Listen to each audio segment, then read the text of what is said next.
Hello and welcome back to another Gunpla review. Today we're taking a look at the high-grade Cosmic Era Windam from Gundam Seed Destiny. Another one of the grunt suits that is using the fine build system for the joints, mostly. I do have a soft spot for this suit, though that is mostly because it's just Dragon R1. Anyway, let's start off this review, as always, by taking a look at the articulation.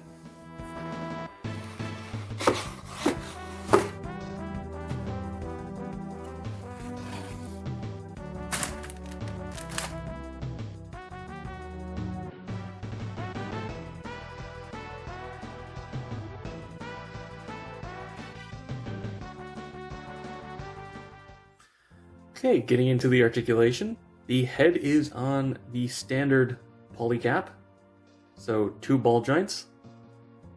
Pretty nice forward and back, a little bit to either side, and a full rotation, though you do have to be careful with the very long V-fin. The shoulders are on a forward-facing hinge, as well as a ball joint, so pretty good range there. There's a hinge outward, which is about 90 degrees. Then a rotation at the bicep, a single joint at the elbow, but that's pretty much a full bend, and it looks fine, so no real complaints there. And the hand is, as always, on a ball joint. It's kind of hard to show off because it's a little bit tight. The waist is using the fairly standard for high grade ball joint and then another ball joint system, which you never really get a lot of movement out of the top one, but it's enough to actually get some movement there, including a pretty good rotation from the bottom one. As for the waist, the front skirt is on ball joints. It does have to be separated, but they can be, which is nice. The side skirts are on polycap hinges, so they can swing forward, back, and get up out of the way. Back skirt's solid, though that's fairly standard. Then the hips are actually on a side-to-side rocking joint, as well as universal joints for the hips themselves. Mine are very tight, but that isn't really something I want to complain about. You do get a pretty nice kick out to the front, and more than 90 degrees out to the side if you really want to. Really, they're only limited by the skirt, and you get a full rotation at the thigh, a double jointed knee for a full bend. This can actually rotate forward and back, which is nice. And then the ankle has the standard forward back rock with a nice ball joint, so you get a really good bit of range. Now moving on to accessories and color correction. Let's start off with the stickers and talk about how much you have to paint on this, because it might be more than you're expecting. I did use the eye and camera stickers because why wouldn't I?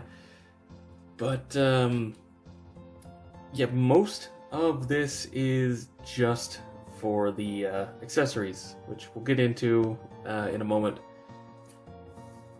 That said, I do want to go over a lot of gray needs to be added on this. Inside the chest, Vulcan on the chest, on the head for the Vulcans, and around both of the cameras, which is irritating. Gray in here, in this vernier, and down on the little pistons on the foot, which isn't very easy to see, but it does have to be painted. And then the big one for the Windam itself, the thruster on the back is just part of the blue plastic, so you have to paint gray for the vent inside and a teal for the outside, which isn't perfectly color corrected on mine, but it's close enough that I don't really care. Plus, you can't really see it underneath the main accessory, which I'm saving for last. So let's get into the accessories and just sort of keep going over the color correction as we go. Starting off with the beam rifle, which actually doesn't need any color correction. It's just supposed to be gray. One thing I will complain about, however, is the secondary handle doesn't move. There was really no reason not to put that on a hinge, but they just decided not to anyway. And you just slide this into the hand and put the back plate back on. And thankfully this doesn't get in the way at all. It's actually held pretty securely, and looks pretty good with it, which is really why I wish this could turn over so you could actually have it hold it in both hands. Yeah, also, these are the only hands it comes with, just holding hands. There's no left splayed hand or a dedicated trigger finger hand. It only comes with two. Now, also, you do get two beam sabers, as well as the effect parts for them, which is the new standard long beam saber. And this just sits in the hand really well, actually. They don't go anywhere. They're not hard to get out again, so it's okay. Make a liar out of me. Yeah, they don't just fall out, unless you're me and I'm recording it. But yeah, they just peg onto the side skirts and are actually held on surprisingly well. They're not just gonna get knocked off or anything. Then we have the shield, which requires quite a bit of painting, because for some reason they didn't think it necessary to make this a separate piece, despite them already putting yellow on the runner. And then again, the new dagger actually does separate the spike on its shield, so great. But yeah, all this gray in here needs to be painted. The gray stripe and the red, and then all the gray on this, and the handle. This is a great piece. But yeah, this attaches on with a ball joint either in this position or this position, depending on if you want it to be sort of stored or deployed. And it just pegs in here on the back of the arm. The shield and shoulder kind of bump against each other a little bit, so I'm just going to bend the arm. It is fairly secure. The tab that holds it on well. You don't really have to worry about it falling off. It is a little bit unwieldy with just how big it is, but it's not really something to complain about. And finally, the big one, the wing pack, or flight pack. I believe it's called the flight pack. Jet Striker. This is a very large accessory and is pretty much one color. It does peg on with the standard strike pack system, which does mean that it's held on pretty well, despite only having one peg, but it does have a little bit of a wiggle to it. Though it does mean that it's compatible with other suits that use it, so that's nice. And yeah, it hinges up. It actually has a stop in it so that it doesn't go down past this. And the wings can fold out. And this thing has a frankly ridiculous amount of paint. Actually, give me 1 second. Yeah, now that you can actually see it a bit better. Red. The gray for the front ring is actually a separate piece. The red needs to be painted.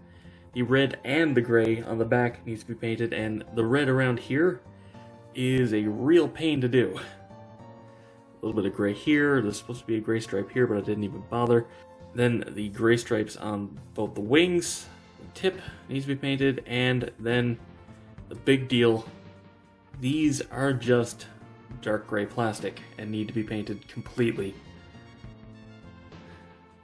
And unlike the wings themselves, you don't get any color correcting stickers for these. So if you want them to be color correct, you have to paint them. The dark gray on them, by the way, doesn't really look that good in my opinion.